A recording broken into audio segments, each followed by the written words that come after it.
just got off work, and if you did not know, I actually clean and service aquariums while I'm in school.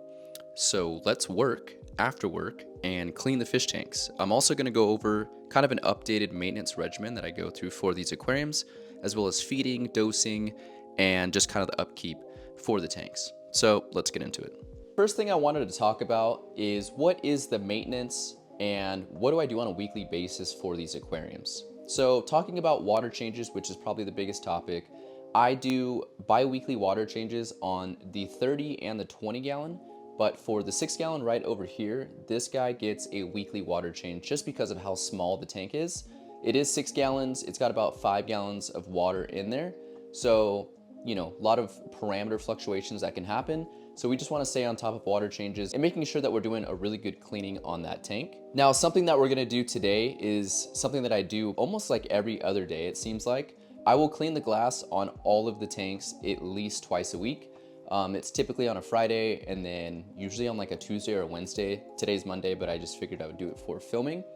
But we do clean the glass twice a week, and that basically consists of just scrubbing it with an algae scraper, as well as like a toothbrush and getting in like the nooks and crannies of the power heads and different things like that. But that's why the glass stays so clean and it always looks kind of like crystal clear, not to hype myself up, but I clean the glass religiously. And these simple glass cleanings take, no more than about 30 minutes. Of course, the 30 gallon is the most difficult tank because it's the biggest one. But again, this thing only takes maybe 15 minutes at most, and then another maybe 15 minutes between the other two tanks. And again, this is just a glass cleaning. We're not taking any water out of the tank. Since we're not doing a water change, we can pretty much run through what we would do if we were going to do one. I do a quick gravel vac, especially with this tank. I have an even like a real small miniature gravel vac that I use to clean the sand bed a little bit. I'll just hit the top surface. And then of course I clean the glass like I do any other day, as well as change out and kind of clean these filter sponges. That's used to collect any particulates that are in the water. So we change out the filter pad when we do a water change, or not change it out, we just clean the sponge. And then after we do that, we'll let the tank sit for a little bit and then we dose what we need to dose. And we'll go into that a little bit later, but pretty simple for the water changes. No crazy equipment we have to touch or clean, just simply changing the water, doing a quick gravel vac, and messing around with the filtration just a little bit. Again, having these nano tanks makes it really, really easy to keep them and service them. It's weekly water changes, so these things aren't getting too dirty.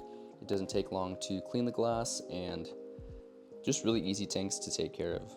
So as for other maintenance or upkeep for these tanks, again, they're really simple, so there's not much, I guess, that can go wrong, knock on wood, but we haven't had any issues for these tanks. We've got literally just the light, the heater, and the return pump, and all of it's been running, not like this, but all of it has been running for about 2 years, no issues. One thing that we do have to keep up with is buying salt water. I do have an RO unit and I do have a place to hook it up, but I just haven't had the time to really do that yet. So I do buy weekly salt water from my fish store, and that's kind of something that you have to keep up with. But aside from that, if you're checking your equipment regularly when you do your weekly water changes or maintenance or whatever, just making sure that there's nothing that's going to break it. I feel like that'll really help you in the long run, just keeping up on your equipment and not checking it until it fails, if that makes sense. So keeping up with that, a little bit of salt water, and then of course making sure you have enough food and dosing stuff, which we'll jump into in a little bit, but super simple weekly, monthly upkeep and maintenance for these tanks. Now that we've kind of gone over a maintenance regimen as well as the upkeep for these tanks, let's go ahead and talk about the dosing and the feeding that I do for these aquariums. So this is something new that I've been trying out, and I've kind of seen it through my work, so that's where I've gotten the experience from. But this, the Reef Fusion 1 and 2 part of the alkalinity and calcium, this is what we've been dosing for the tanks. Now, from my understanding, softies do thrive from alkalinity, not so much calcium. So the calcium part's going to be for the SPS and the LPS, but we do have that alkalinity getting dosed into the tanks. And I can see a difference in the responses from the corals. I think color-wise and in terms of being just more plump and juicy, I think they are taking well to the dosing. So we used to do all for reef before that, and we were planning on buying some more. but I came across this and I can pick it up locally, so it's real easy to get it instead of having to ship it. So we do dose the tanks, the 1 and 2 part, twice a week.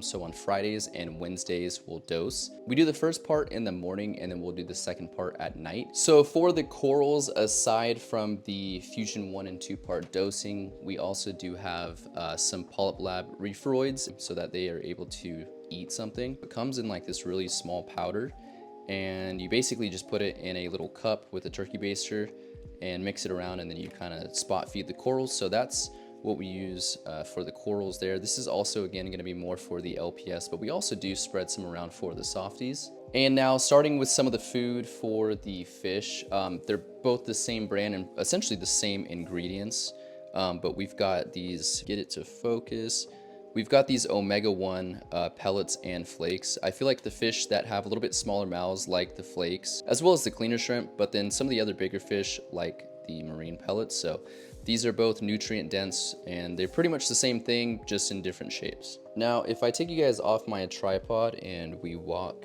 to my kitchen, I've got a pretty good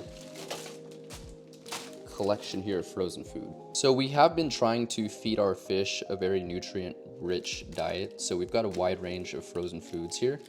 We've got some baby brine shrimp, a couple of things of spirulina. This is a seafood delight, so it's like a herbivore diet with some seaweed and other types of greens, more spirulina, and then we've got some mysis shrimp as well. So a big mix of food here. This is going to try and plump up our fish as well as get some good color, but let me know if you guys have any other suggestions for frozen foods. Manual dosing, pretty basic feeding, a very basic maintenance water change regimen. It's not a lot to take care of these tanks. I know if you're new to the hobby, this might seem like a lot, but compared to other reefers that have much more intense setups with much more intense regimens for dosing or feeding and testing. I haven't even mentioned testing, which is something I do, but I honestly don't chase numbers. So I kind of just go based off how the corals look, if there's algae in the tank, things like that. Once we get into the SPS and LPS, I'm sure we're gonna have to be a little bit more diligent with that. But for right now, very basic setups, very basic regimen. And that's how I like it, to be honest. I try to be informative through these videos as well as just showing my tanks. So I feel like a lot of beginners do watch my videos, or they may watch my videos. So if you guys are a beginner, don't be scared from doing water changes or topping off or anything like that. That is all I've got for you today. I hope you guys enjoyed today's video. Kind of a random one, but someone did request this, and I think one of my TikTok comments asking if I could go over my maintenance regimen, even though it's very basic and it hasn't really changed since the last video I made on it. However, we are dosing now and a little bit more serious on our feeding. But other than that, water changes are pretty much the same. Glass cleaning is pretty much the same, and none of the equipment has changed. So very basic stuff. If you guys have any questions, please let me know in the comments down below, or you can DM me at my Instagram. The link is in the description below as well. With all that being said, I'll catch you guys on the next one. Peace out.